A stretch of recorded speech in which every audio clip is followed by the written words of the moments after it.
Hey y'all, it's Natalie, and it's time for another cherry on top layout. You'll find this layout on the blog today, and I'm using Ordinary Joys by Pink Fresh Studio to scrapbook this story of my kids and their dad. I'm using the numbers cut file and the chevrons cut file from the Cherry on Top digital shop. That is a die from Emily Moore Designs sentiment set. And those are the products I'm using. So I don't get a lot of time for scrapbooking, right? So I am trying to kind of first of all, carve out time for scrapbooking, but second of all, make the time worth it. So I want to tell a story. But I didn't necessarily want to sit down, and I didn't have anything to write an entire paragraph about. So I took the sentiment set and I just made 3 of them, and we're going to do a list. So if you don't have like a paragraph story essay to write out, a list is a good way to kind of get your story told in maybe a different format. So I end up I'm going to fill out one, and then I gave one to each of my sons, and I told them to write something nice about their father. So that's always nice too, because it's in their handwriting, and it's a nice reminiscent thing to look back on someday. So I traced the inside of the die so it would cut out in white and sit atop of these labels that I made with the pattern paper from the 6x8 paper pack from Ordinary Joys. And now I'm going to back all of the cut files. So the chevrons are going to point to the photo. I will say this collection maybe has a little bit of a fallish nod. There's a few like fall looking leaves and some home, but of course it's called Ordinary Joys. So it's about like everyday life. But it was really colorful, and the colors really were reminiscent of my photo. And so that's why I wanted to use it. And I feel like this is a good example that you can definitely use it outside of fall, because this is obviously a picture that I took on Father's Day, and that is nowhere near fall, at least not here in the US. So I am backing the 3 chevrons with some of the really bright patterned papers, and then I'm going to do the same up at the top. I'm just going to use the same ones that I used for the 3 chevrons in the 3 numbers, and then I also will do the little chevrons too. And then I use this paper to back the photo here, and it coordinates nicely with the navy blue that I chose to cut out the die cuts, or the cut files. So I'm happy with how that's looking, but I did want a white background because the colors are so bright and vibrant, and there's a lot going on with all of the cut files and all the 4, I guess, clusters. And that's why I chose a white background here. But I'm really happy with how it turns out. And you can see I already had one of my kids right in there. I did rough up the edges since I cut those out by hand. And I decided to add little pops of the navy blue around the edges of those white tags as well, to kind of mimic the navy blue around the cut files.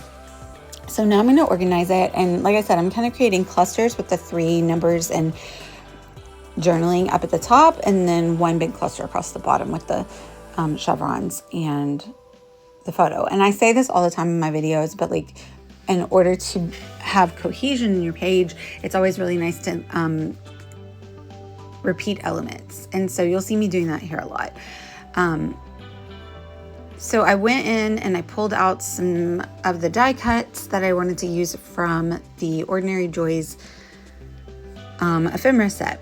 And then I had a few wood grain pieces, and so I decided to put 1 wood grain piece in each cluster, and that ended up working out really nicely. So you'll see me doing that here. Well, first I'm assembling. I did make sure to kind of make sure the ink around the edges of these journaling bits had dried before I stick them down, because I didn't want them to make a mess. That's a hard lesson learned over many years. And then I also wanted to pull out some stickers as well. So you'll see me kind of like cutting them off the sheet, because I want to like audition them onto the page before I decide for sure that I want to commit to them. But I do know for sure that I want the photo and everything to go down there, and I'm going to go ahead and commit to that. And then it's also really nice to nestle and overlap things, and that brings cohesion as well. I did use my big foam roll of tape to kind of pop up different elements, and that helps with the nestling and like making things really look nice and organic. Like they just kind of fell together really beautifully, and they can tuck under one another and things like that. And even though it is busy, I think like with the solid white background, I didn't even add any splatters. I do think that it allows for that. I did some twine in the button, which is the wood grain piece in the number 1 cluster. And so I wanted that repeated somewhere on the page. So I end up tying a little bit of twine around that wood grain little leaf.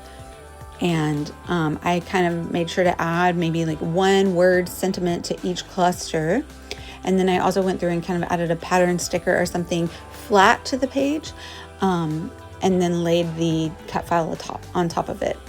I think off screen I also maybe went around it with the gel pens, the glitter gel pens. You see me roughing up the edges on that die cut ephemera right there because I roughed up the edges on the journaling squares. So I wanted to repeat that element. So a lot of the white edged die cut sentiments, I went around and roughed them up too. So again, just that repeating thing to bring continuity to the page.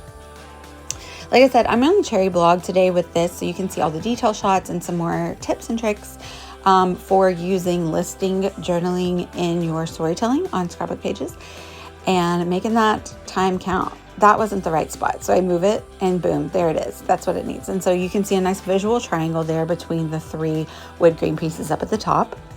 I will also link down below with my affiliate links if you would like to purchase the items that I've used here that are still available in the store. I think there's still quite a good bit of the Ordinary Joys collection in the store. So if you haven't gotten it yet, I definitely recommend it. I always love, this was created by Geraldine over at In a Creative Bubble for a Paint Fresh studio. She's done a few things for them and she has her own company as well. And I always just adore everything that she does. It's always very unique. And I always grab it up whenever I see that she's created something. And she has her own company and does a lot of stamps, I think, as well. So I have a few of her stamp sets that are fun. I decided to add a little bit more of leaves ephemera up there, and we're going to call it a layout. Thank you all for watching. Check out the blog. I'll link down below. Affiliate links down below. Let me know if you have any questions, and I'd love it if you'd like and subscribe. Bye, y'all.